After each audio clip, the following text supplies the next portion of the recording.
Welcome to another Gold Seek Nugget. Today's special guest, Richard Daughty, the Mogambo guru.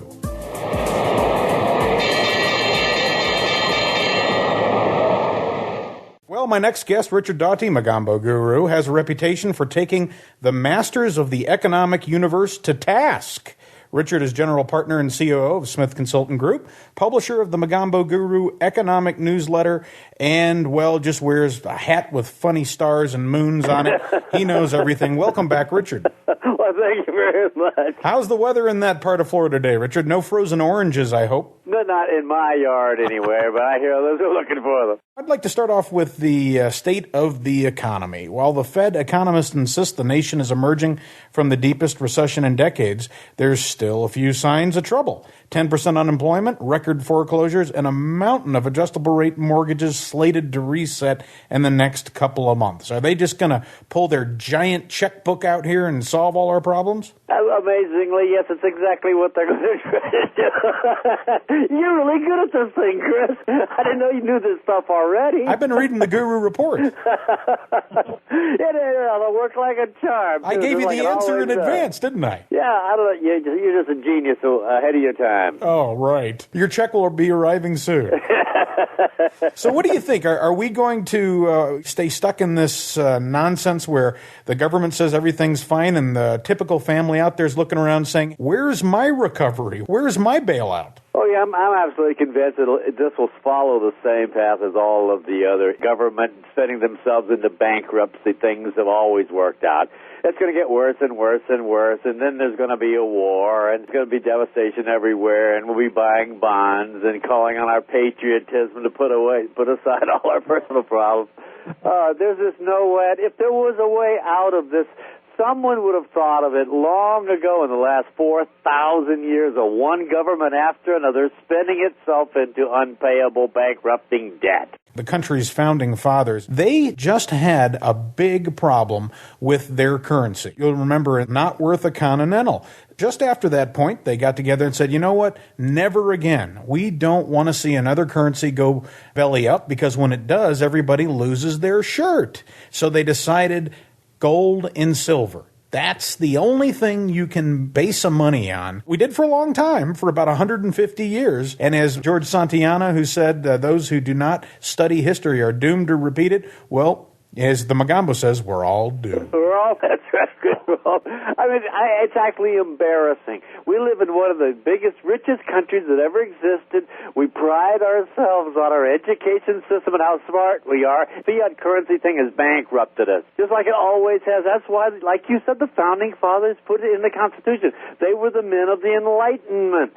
That's what they were doing. They're getting rid of all those old theories of what's going on as they saw what really works. And what really works is gold and silver being money. Well, speaking of enlightened men, Richard, the Fed shifted from a dovish stance to a more hawkish one at the last FOMC meeting, and even the Fed futures seem to be indicating greater chance of a rate hike coming up in June of this new year. Do you expect the Fed to raise rates, and if so, how high? Inflation is raging everywhere. If you look at the back of the Economist magazine, they have all of the latest increases in all of the food and non-food agriculturals and metals, and they're all running at 25-30% inflation.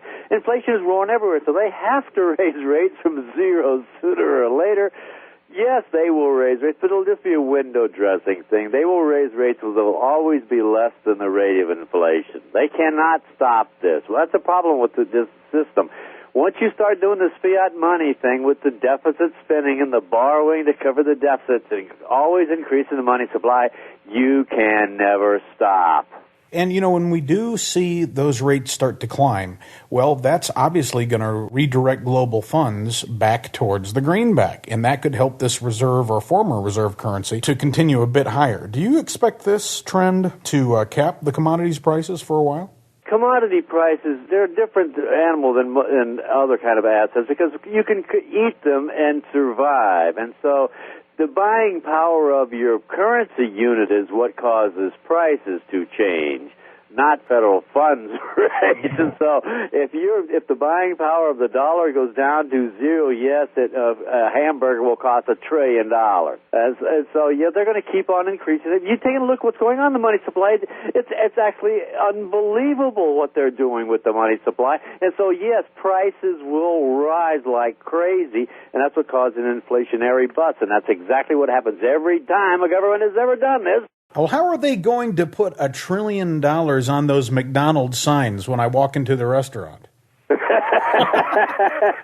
Just put one with a T next to it. That's what I want to say. It'll be wrapped around the restaurant there. Oh, they'll give us an Amaro, and then they'll give us a Super Amaro, and then they'll try something else. I don't know what in the world these people are going to do, but you know that they're not going to give up. They can't give up. Before you know it, we'll all be pushing wheelbarrows around, won't we, with dollars in it? That's exactly the problem. Look at Zimbabwe. Zimbabwe's not something from years ago. It just happened a few months ago. They inflated their currency to zero. There is no more Zimbabwe dollar. They created so many of them that each of them became worthless. And now they don't have any money anymore. They have to rely on foreign currencies, dollars and euros and other people's money. Could you imagine if before that all occurred, just a few years ago, maybe 2 or 3 years ago, if the typical family had just taken all the excess cash they had, maybe just a few $1,000s, and purchased the yellow metal, just a handful of coins? If they had, we would not be able to buy it at such a cheap price all this time. The majority of investors have to be wrong. And they are wrong. That allows the asset to be cheap right now. And so I'm going to end up to be one of the rich, and you too. You and I are going to be two of the rich guys, and so I hope they like waiting on us. And they love our sparkling personality. Oh, no, I think you've been misinformed, Richard. Radio guys don't make... They don't. The global economic system is so intertwined now, and it's so gamed to the hilt, that it seems at some point the music's going to stop and a major adjustment is going to catch millions, if not even billions, unprepared. What do you think is going to be the wake-up call? That's the black swan event thing. Nobody knows what it is, but nobody really knows. And so you just basically have to make a bet in general that things are going to go down here and say, what do you think is going to kill us all? Well, I don't know. Nobody's thinking about a meteor coming down. So here we are, one dinosaur to another. Chris, dinosaur buddy, what's going to kill us? I don't know. Maybe 20, 30 million years from now, ancestors will be digging out an La Brea tar pit, and they'll find a money printing machine with Bernanke. Still cranking them out. Still cranking out greenbacks.